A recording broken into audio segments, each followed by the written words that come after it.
Morning students,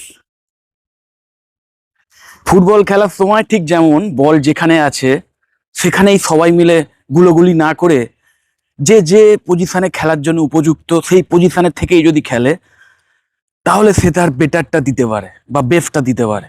ঠিক তেমন career choose করার ক্ষেত্রেও কোথায় জব ওরিয়েন্টেশন আছে এবং সবাই কোথায় ছুটছে বা সবচেয়ে হাই পেইং কেরিয়ার কোনটা সেইটাকে দেখে নিজের কথা চিন্তা ভাবনা না করে শুধু সেইটাকে ফলো করাটা কিন্তু একইভাবে বোকামোর কাজ হবে। ক্যারিয়ার নির্বাচন করার ক্ষেত্রেও অবশ্যই জব ওরিয়েন্টেশন দেখে নেওয়া উচিত, কিন্তু তার চেয়েও অনেক বেশি ইম্পর্টেন্ট তুমি কি চাও, তোমার কোথায় ন্যাচারাল ইন্টারেস্ট আছে, তোমার অলরেডি কোন কোন বিষয়গুলো শেখার জন্যে এক্সট্রা ক্যাপাবিলিটিস রয়েছে, সেইগুলো অ্যানালাইজ করে যদি তুমি কেরিয়ার নির্বাচন করতে পারো এবং সেই ওয়াইজ কোর্স চুজ করো তাহলে কিন্তু বেস্ট অপশান হবে। আজকের আমার এই ভিডিওতে আমি বিটেকের সেরা সেরা 5টা ব্রাঞ্চ নিয়ে আলোচনা করব। যে 5টা ব্রাঞ্চের মধ্যে যে কোনো একটা যদি তুমি চুজ করো নিজের পছন্দ ওয়াইজ, তাহলে খুব হাই চান্স থাকবে একটা ভালো স্যালারি নিয়ে প্লেসমেন্ট পাওয়ার ইন ফিউচার। এবং যে 5টা ব্রাঞ্চ নিয়ে পড়াশুনো করার পর ইন ফিউচারেও, নিয়ার ফিউচার কেন, ফার ফিউচারেও জব অপরচুনিটিস কিন্তু থাকবে, শুধু নয় আরো বাড়বে।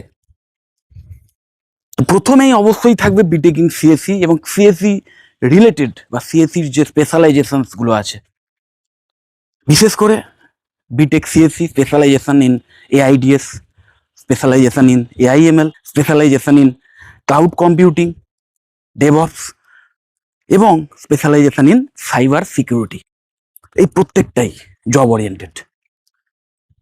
ওকে, এই সবগুলোকেই কিন্তু আমি বিটেক সিএসসি ব্র্যাকেটের মধ্যেই রাখলাম,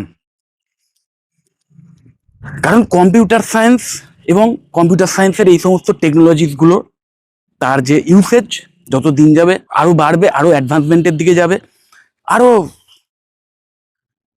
টেকনিক্যালি সাউন্ড ইঞ্জিনিয়ারদের প্রয়োজন পড়বে এই সমস্ত ফিল্ডে, যে কারণে চাকরির অভাব ফার ফিউচারেও হবে না যোগ্য ক্যান্ডিডেট যদি হয়। ওকে, কিন্তু মাথায় রাখতে হবে এটাও যে ওই এআই এমএল এর প্রভাবে সবচেয়ে বেশি চাকরি শিফট হওয়ার সম্ভাবনাও কিন্তু এই ফিল্ডেই থাকবে। যে কারণে তোমার যদি যুগের সঙ্গে তাল মিলিয়ে শেখার মতো ক্ষমতা না থাকে, তুমি যদি ওই চিরাচরিত গতে চলার মতো একবার শিখে নিয়ে শুধু সেই শেখাটাকে কাজে লাগিয়ে টিকে থাকতে চাও নিজের কেরিয়ারে, সেটা কিন্তু পসিবল নয়। কন্টিনিউয়াস লার্নিং মেন্টালিটির মধ্যে থাকতে হবে, কারণ সবচেয়ে র্যাপিডলি টেকনোলজিক্যাল অ্যাডভান্সমেন্ট এই ফিল্ডেই দেখা যাচ্ছে এবং ইন ফিউচারেও তাই হবে। ওকে, তো অবশ্যই লে অফের ভয়ও সবচেয়ে বেশি এই ফিল্ডেই থাকবে, কিন্তু অবশ্যই লে অফের সঙ্গে যোজার জন্য যদি তোমার কন্টিনিউয়াস লার্নিং মেন্টালিটি থাকে তাহলে অবশ্যই দুর্দান্ত কেরিয়ার তোমরা করতে পারো। ওকে, তো যাই হোক, প্রথম অবশ্যই বিটেক সিএসসি এবং সিএসসির যে স্পেশালাইজেশনগুলো আছে সেইগুলো। সেকেন্ডেই যেটা থাকবে অবশ্যই এবং অবশ্যই BTech in electronics and communication engineering বা electronics and telecommunication engineering, ECE বা ইটিসিই। ইলেকট্রনিক্স ইঞ্জিনিয়ারিং এর উপর যার নলেজ থাকবে, যার স্কিল থাকবে এই রিলেটেড বিষয়, তার ডিম্যান্ড যতদিন যাবে আরো বাড়বে, কারণ এই ইলেকট্রনিক্সের ইউসেজ শুধু কম্পিউটারের মধ্যেই নয় বা মোবাইলেই নয়, মানে ইলেকট্রনিক্স যে গ্যাজেটগুলো আমরা ইউজ করি শুধু সেখানেই যে ইলেকট্রনিক্সের ইউসেজ আছে তা নয়, ইভেন এখন মেকানিক্যাল যে ডিভাইস যেগুলো সেইখানেও ইলেকট্রনিক্সের ইউসেজ আমরা হিউজলি দেখতে পাচ্ছি। তার অন্যতম প্রধান উদাহরণ ভেহিকল, যে মডার্ন গাড়ি যেগুলো বেরোচ্ছে, সোজা কথায় কার, এই সমস্ত কারের মধ্যেও এখন ইলেকট্রনিক্সের টেকনোলজির তার হিউজ ইউসেজ হচ্ছে এবং ইলেকট্রিক্যাল ভেহিকেলের দিকে যত শিফট করবে সেই ইউসেজ আরো বাড়বে, বই কমবে না। যে রোবোটিক্সের অ্যাডভান্সমেন্ট হচ্ছে এবং রোবোটিক্সের যে বিপ্লব আসছে এবং অটোমেশন, বিভিন্ন ম্যানুফ্যাকচারিং কোম্পানিতেও যে অটোমেশন তার যে প্রয়োগ দেখা দিচ্ছে, সেই অটোমেশনের পেছনেও ইলেকট্রনিক্সের অবদান থাকবেই, ইলেকট্রনিক্সের অ্যাপ্লিকেশন থাকবেই। তো ইলেকট্রনিক্সের ব্যাপ্তি এখন অনেক বেশি হয়ে গেছে এবং যত দিন যাবে আরো বেশি হবে।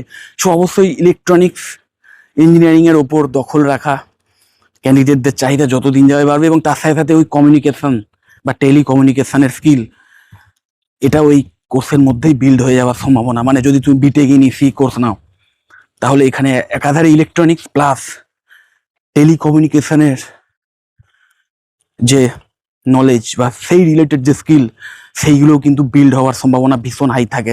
তো অবশ্যই বিটেক ইন ইসি একটা অসাধারণ জব ওরিয়েন্টেড কোর্স, এখনো আছে, ইন ফিউচারও এই জব ওরিয়েন্টেশন আরো বাড়বে। এবার 3 নম্বরে এই টাইপেরই আরেকটি কোর্স, বিটেক ইন ট্রিপল ই অথবা ইলেকট্রিক্যাল ইঞ্জিনিয়ারিংও বলতে পারো, যেটাকে ডবল ই বলা হয়। আর ট্রিপল ই মানে ইলেকট্রিক্যাল অ্যান্ড ইলেকট্রনিক্স ইঞ্জিনিয়ারিং। একাধারে ইলেকট্রনিক্স ইঞ্জিনিয়ারিংও শেখানো হবে, তার সাথে সাথে ইলেকট্রিক্যাল ইঞ্জিনিয়ারিং এর যে খুঁটিনাটি সেটাও শেখার সুযোগ পাবে। এবং ইলেকট্রিসিটি হচ্ছে যে কোনো ডিভাইসের মেন চালিকা শক্তি ইলেকট্রিসিটি। সেই ইলেকট্রিসিটির যে ইঞ্জিনিয়ারিং, তার উপর দখল যার থাকবে তার ব্যাপ্তি আরো বেশি। ওকে, তো অবশ্যই ইলেকট্রিক্যাল অ্যান্ড ইলেকট্রনিক্স ইঞ্জিনিয়ারিং অথবা ইলেকট্রিক্যাল ইঞ্জিনিয়ারিং নিয়ে যারা গ্র্যাজুয়েট হবে, বিটেক গ্র্যাজুয়েট হবে, তাদের চাকরির অভাব হবে না। ওই যদি সত্যিকারের 4টে বছর পড়াশুনো করে, সত্যিকারের যদি নলেজ নেয় এবং স্কিল বিল্ড করে। এবং অবশ্যই এখানেও নতুন যে টেকনোলজিসগুলো আসছে সেই সম্পর্কে অবগত থাকতে হবে। কোর্স চলাকালীন এমন কলেজ থেকে এই কোর্স করতে হবে যাতে ওই মডার্ন যে টুলসগুলো এখানে ইউজ হচ্ছে সেইগুলো সম্পর্কেও নলেজ দেওয়া হয় সেই কলেজ থেকে, বা সিলেবাসে যাতে থাকে, এই ব্যাপারটা খেয়াল রাখতে হবে এবং কন্টিনিউয়াস নিজেকে আপগ্রেড করে যেতে হবে। ওকে, এবং এই ইলেকট্রিক্যাল অ্যান্ড ইলেকট্রনিক্স ইঞ্জিনিয়ারিং নিয়ে পড়াশোনা করার পর সরকারি চাকরির সম্ভাবনাও অ্যাজ অ্যান ইঞ্জিনিয়ার, সেক্ষেত্রেও এই বিটেক ইন ইসি বা ট্রিপল ই নিলে অবশ্যই এক্সট্রা অ্যাডভান্টেজ পাবে। কারণ ইন্ডিয়ান ইঞ্জিনিয়ারিং সার্ভিসেস বা এই টাইপের যে একদম টপ লেভেলের ইঞ্জিনিয়ারদের রিক্রুট করা হয় সরকারি দপ্তরে, সেখানে যে 4টি ব্রাঞ্চকে প্রাধান্য দেওয়া হয় বিটেকের, তার মধ্যে অবশ্যই এই ইলেকট্রিক্যাল ইঞ্জিনিয়ারিং এ রয়েছে। ওকে, তো অবশ্যই BTech in triple E one of the most job oriented এবং futuristic BTech branch, no doubt. তারপরেই অবশ্যই থাকবে বিটেক ইন মেকানিক্যাল ইঞ্জিনিয়ারিং এবং মেকানিক্যাল ইঞ্জিনিয়ারিং এর যে স্পেশালাইজেশনসগুলো আছে, তার মধ্যে রোবোটিক্স এসে যাচ্ছে, মেকাট্রনিক্স এসে যাচ্ছে। মেকানিক্যাল ইঞ্জিনিয়ারিং সিভিলের মতোই বা সিভিলের পরেই বলতে পারো one of the oldest engineering branch. কিন্তু সেই যদি তুমি ওল্ড সিলেবাস ফলো করে মেকানিক্যাল ইঞ্জিনিয়ারিং নিয়ে পড়াশোনা করো, তাহলে অবশ্যই পিছিয়ে থাকবে। তোমাকে এমন কলেজে পড়াশোনা করতে হবে যে কলেজে মডার্ন সিলেবাস ফলো করা হয় এবং ওই নতুন যে টেকনোলজিসগুলো এসছে সেইগুলো সম্পর্কেও যাতে তুমি শিখতে পারো, সেই রিলেটেড নলেজও দেওয়া হয় এবং যাতে স্কিল বিল্ডিং হয় তার জন্য প্রপার ল্যাব যাতে সেই কলেজে থাকে, এইগুলো দেখে নিয়ে তোমাদের অবশ্যই বিটেক ইন এমই বা এমইর কোনো স্পেশালাইজেশন কোর্সে অ্যাডমিশন নিতে হবে। এবং সেটা যদি করো এবং 4টে বছর যদি সঠিকভাবে স্কিল বিল্ডিং করো, তাহলে চাকরির সুযোগ প্রচুর। অনেক রকমের ফিল্ডে এই বিটেক ইন এমইর স্টুডেন্টরা কিন্তু চাকরি পায়।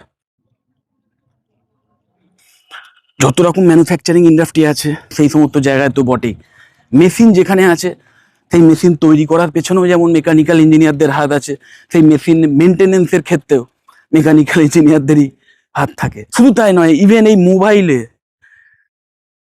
মোবাইল যে টেকনোলজি, মোবাইল ফোন আমরা ইউজ করি, সেখানেও মেকানিক্যাল ইঞ্জিনিয়ারদের অবদান আছে। এবং তার সাথে সাথে মডার্ন যে টেকনোলজিসগুলো আসছে, রোবোটিক্স, সেই রোবোটিক্সের ব্যাকবোন বলতে পারো বা মেন যে ভিত্তি, সেটা কিন্তু মেকানিক্যাল ইঞ্জিনিয়ারিং। তার সাথে ইলেকট্রিক্যাল ইঞ্জিনিয়ারিং, ইলেকট্রনিক্স ইঞ্জিনিয়ারিং এবং কম্পিউটার সায়েন্সের টেকনোলজি সব মিলেমিশে মডার্ন রোবোটিক্সের জন্ম দিয়েছে। তো মেকানিক্যাল ইঞ্জিনিয়ারিং এর সাথে সাথে যদি এই সমস্ত ফিল্ডেও ইন্টারডিসিপ্লিনারি স্কিল বিল্ড করে নিতে পারো, তাহলে রোবোটিক্সের দুনিয়াতে গিয়েও বা রোবোটিক্সের ইন্ডাস্ট্রিতে গিয়েও হাই স্যালারি নিয়ে চাকরি করতে পারো এবং ভীষণ ইন্টারেস্টিং জব। তার সাথে সাথে ড্রোন টেকনোলজি, নিশ্চয়ই জানো ড্রোন টেকনোলজি এখন একটা অন্য লেভেলে অলরেডি চলে গেছে। এটা আরো বেশি অ্যাডভান্সমেন্টের দিকে যাবে যতদিন যাবে। ওকে, এবং তার সাথে সাথে অবশ্যই আসছে মেকাট্রনিক্স, মেকানিক্যাল ইঞ্জিনিয়ারিং এর সাথে ইলেকট্রনিক্স মিলেমিশে যে সমস্ত ডিভাইসের জন্ম দিচ্ছে। এই সমস্ত ফিল্ডে চাকরির হিউজ সুযোগ কিন্তু থাকছে। ওকে, তো জব অপরচুনিটিসের দিক থেকে বা ফিউচারিস্টিক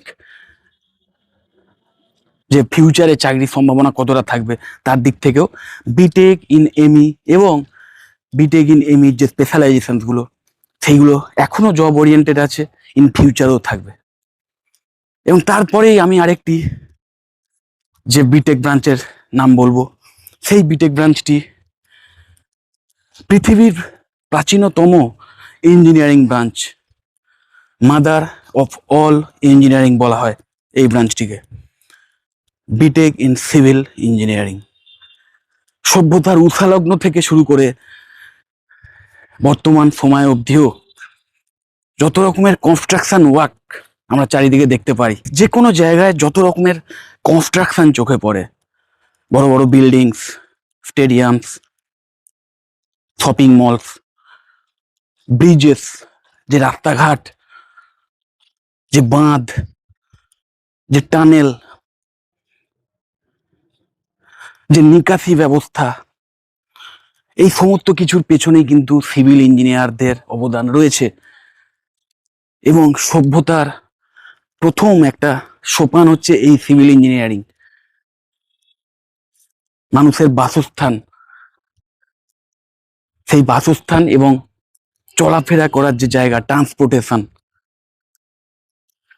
সেই সব কিছুকে ঠিকঠাক রাখার জন্য, সেই সব কিছু তৈরি করার জন্য সিভিল ইঞ্জিনিয়ারদের অবদান অনস্বীকার্য। মডার্ন টেকনোলজিস আসছে এবং সেই মডার্ন টেকনোলজিস ইউজ করে সিভিল কনস্ট্রাকশন, সেখানেও হিউজ চেঞ্জ আসছে। বিম টেকনোলজিস আসছে, জিআইএফ টেকনোলজিস ইউজ হচ্ছে, 3D প্রিন্টিং এর মাধ্যমে বিভিন্ন কনস্ট্রাকশন হচ্ছে, যেগুলো কিনা এখনো ডেভেলপিং অবস্থায় রয়েছে। ওকে, তো অবশ্যই এই সিভিল ইঞ্জিনিয়ারিং কোর্স করার সময়েও ঠিক বিটেক ইন মেকানিক্যাল ইঞ্জিনিয়ারিং এর ক্ষেত্রে যেটা বলেছিলাম সেই ব্যাপারটা প্রযোজ্য, যে এমন কলেজ থেকে এই বিটেক ইন সিভিল ইঞ্জিনিয়ারিং করা উচিত যে কলেজে মডার্ন সিলেবাস ফলো করে পড়ানো হয়, যে কলেজে শুধু সিভিল ইঞ্জিনিয়ারিং এর সেই যে ক্লাসিক যে নলেজ সেটাও যেমন দেওয়া হয়, তার সাথে সাথে যে মডার্ন টেকনোলজিসগুলো তার ইউসেজও হচ্ছে এই ফিল্ডে, সেই টেকনোলজিসগুলো যাতে স্টুডেন্টরা শিখতে পারে সেই সম্পর্কেও নলেজ দেওয়া হয়। বিভিন্ন সফটওয়্যার, বিভিন্ন অ্যাপ্লিকেশানের ইউসেজ এই ফিল্ডে হিউজলি এসে গেছে। একটা ধারণা ছিল একটা সময় অবধিও যে বিটেক ইন সিভিল ইঞ্জিনিয়ারিং করার পরে ম্যাক্সিমামটাই ফিল্ড ওয়ার্ক, কিন্তু এখন টপ লেভেলের যারা সিভিল ইঞ্জিনিয়ার তাদের অনেক ওয়ার্কই কিন্তু ডেস্ক জব হয়ে গেছে, কম্পিউটার বেসড হয়ে গেছে। সেখানে বিভিন্ন সফটওয়্যার অ্যাপ্লিকেশান ইউজ করে তাদের কিন্তু এই সমস্ত কনস্ট্রাকশন ডিজাইন থেকে শুরু করে, শুধু ডিজাইন নয়, তার সাথে সাথে একদম কমপ্লিট হওয়া অবধি এবং কমপ্লিট হওয়ার পরে ইভেন কতদিন সেই কনস্ট্রাকশন টিকে থাকতে পারে, কি মেটেরিয়াল ইউজ করলে best of the best construction তৈরি হতে পারে, কতদিন অবধি সেটা টিকতে পারে, সেটা কতটা মজবুত, আর্থকোয়েক বা কোনো ন্যাচারাল ক্যালামিটিস হলে কতটা সেটা সহ্য করতে পারবে, এই সমস্ত বিষয় ইভেন ক্যালকুলেট করা সম্ভব এই সমস্ত অ্যাপে। তো সেই সমস্ত অ্যাপ সম্পর্কেও কিন্তু নলেজ ওই সিভিল ইঞ্জিনিয়ারদের এখন রাখতে হবে। ওকে, তো সিভিল ইঞ্জিনিয়ারিং কিন্তু একটা অন্য লেভেলে চলে গেছে। তো ওই মডার্ন কারিকুলাম যে সমস্ত কলেজ ফলো করে সেই কলেজে অ্যাডমিশন নেওয়া উচিত, এবং অবশ্যই সেই কলেজে অ্যাডমিশন নেওয়া উচিত যেখানে এই সমস্ত টেকনোলজিসগুলো শেখানোর জন্য উপযুক্ত ফ্যাকাল্টি মেম্বার রয়েছেন, প্রপার ইনফ্রাস্ট্রাকচার রয়েছে, প্রপার ল্যাব রয়েছে। এই ইসিই থেকে শুরু করে ট্রিপল ই বা ডবল ই যাই বলো, এমই, দেন সিভিল ইঞ্জিনিয়ারিং, এই প্রত্যেকটাই কিন্তু হেভিলি ল্যাব নির্ভর বিটেক ব্রাঞ্চ।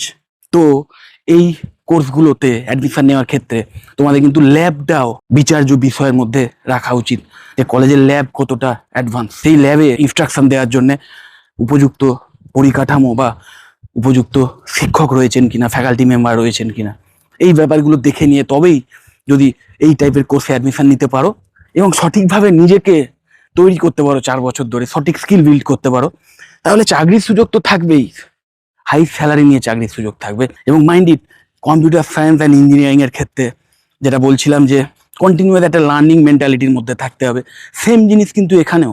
এই প্রতিটা ফিল্ডেও পড়াশুনো করার সময় তুমি যা শিখলে সেগুলোর মাধ্যমে তুমি চাকরি পাবে, কিন্তু চাকরি পাওয়ার পরেও তোমার শেখা থামিয়ে দিলে চলবে না।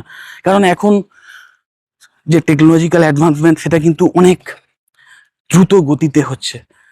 সো আজকের যে টেকনোলজি ইউজ হচ্ছে, হয়তো নেক্সট ইয়ারে সেই টেকনোলজি অবসোলেট হয়ে যাবে। তো সেই নতুন নতুন টেকনোলজি সম্পর্কেও অবগত থাকতে হবে, এবং শুধু অবগত থাকলে হবে না, সেই টেকনোলজি সম্পর্কেও নলেজ স্কিল রাখতে হবে, তবেই কিন্তু কেরিয়ারে টিকে থাকতে পারবে। ওকে, এই 5টা যে কোর্স বললাম, এই 5টা বিটেক ব্রাঞ্চের মধ্যে যে কোনো একটা তোমার পছন্দ ওয়াইজ কোর্স কমপ্লিশনের পরে খুব হাই স্যালারি নিয়ে চাকরি শুধু পাবে না, ইন ফিউচার কেরিয়ারটাও অনেক টপ লেভেলে কিন্তু যেতে পারে, এবং যথেষ্ট জব স্যাটিসফ্যাকশন নিয়ে কাজ করতে পারবে। কারণ এই 5টার মধ্যে তুমি চুজ করবে তোমার পছন্দ ওয়াইজ, তোমার যেখানে সবচেয়ে বেশি ইন্টারেস্ট রয়েছে। সবাই সিএসি করছে বলে আমি সিএসি করবো এমন নয়। আমার কম্পিউটার সায়েন্সের সাবজেক্ট ভালো লাগে, আমার কোডিং ভালো লাগে, আমার ডিএসএ মানে অসাধারণ লাগে, এই জন্যে আমি কম্পিউটার সায়েন্স করব। আমার যদি মেকানিক্যাল ইঞ্জিনিয়ারিং এর প্রতি বেশি ইন্টারেস্ট থাকে আমি মেকানিক্যাল ইঞ্জিনিয়ারিংই নেবো। আমার যদি সিভিল ইঞ্জিনিয়ারিং এর প্রতি ইন্টারেস্ট থাকে আমি সিভিল ইঞ্জিনিয়ারিং এ নেবো।